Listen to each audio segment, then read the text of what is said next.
રાજનીતિ સંદેશ ન્યૂઝમાં આપનું સ્વાગત છે। ભારતીય વિષાણુ વિભાગના ડેપ્યુટી ડાયરેક્ટરે સાબરકાંઠાના હિંમતનગર સિવિલ હોસ્પિટલની મુલાકાત લીધી।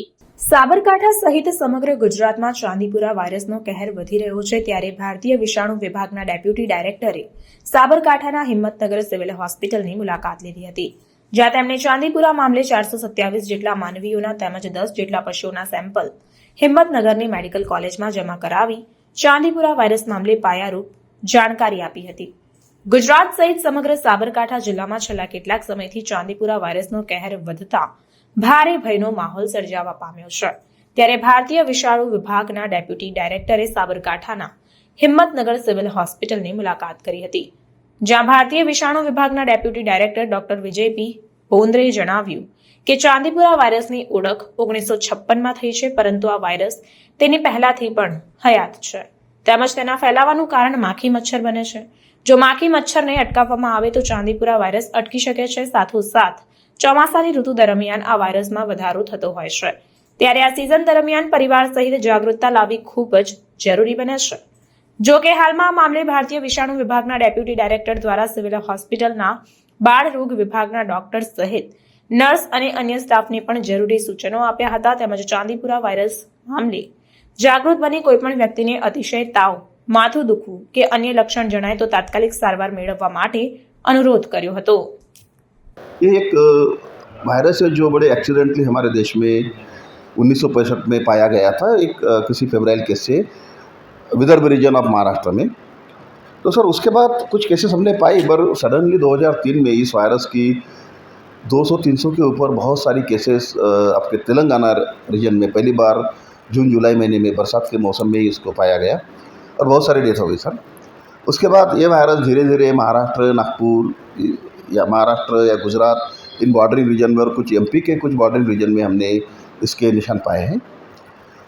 जैसे हमने आगे रिसर्च चालू की, जैसे आउटब्रेक के समय, तो हमें ये कुछ भी इसके, क्योंकि भारत में ही ये वायरस पाया गया था पहले, हालांकि इसके निशान श्रीलंका और अफ्रीका में भी पाए गए हैं, बट इंसान की बीमारियाँ उससे नहीं होती वहाँ पे, क्योंकि भारत में ही इंसान की बीमारियाँ होती। तो हमने जो रिसर्च किया है, जो हर साल केसेस आती है, तो हमने ये पाया कि उसका जो लोगों तक उसका जो प्रसार होता है वो शायद कुछ किट से होता है। तो जब हमने उसको खोजना चालू किया तो हमें पता चला कि ये सैंडफ्लाई जो होती है, जो आपके घरों में अंधेरे में छुप के आपको मिलती है, छोटे छोटे टायरी जीव होते हैं, इसमें वायरस हमको कई बार मिला है।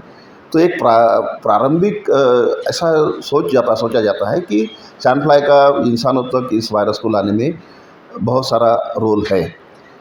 तो अगर सैंडफ्लाई या कोई भी किट इसमें अगर जिम्मेदार है इंसान तक लाने में, तो इसके बचाव के लिए सबसे अच्छा तरीका, जैसे भारत सरकार ने या स्टेट गवर्नमेंट आज तक कीटनाशक की बीमारी या जो दवाइयाँ फैलाते हैं, वो अगर सही समय पे बरसात के समय अगर हो जाती है हर जगह पे, और लोग भी अपने अपने बच्चों का ध्यान देते हैं सही तरीके से कि उनका ज़्यादातर मच्छर या ये कीट उनको ना काटे, तो सर ये बीमारी वैसे भी फैलना, उसका फैलाव कम हो जाएगा।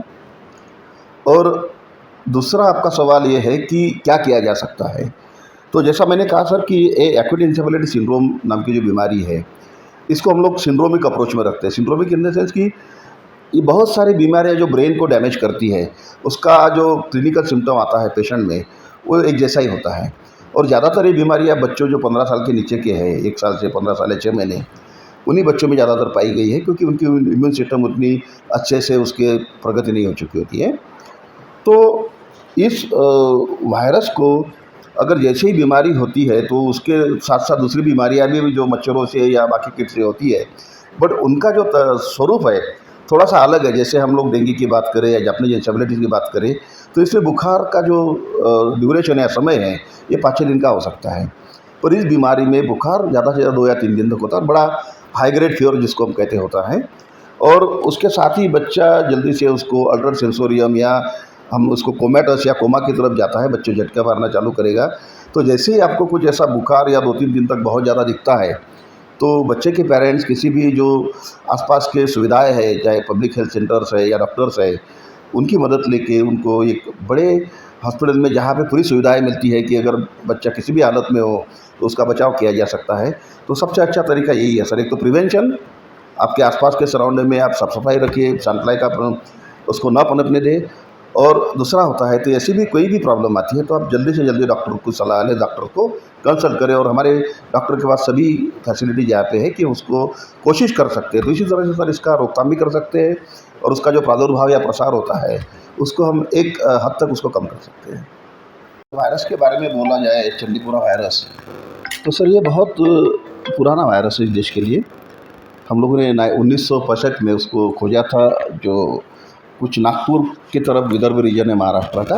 बट उसके बाद उसकी बहुत सारी सर बीमारियाँ या उसकी केसेस नहीं आई हैं।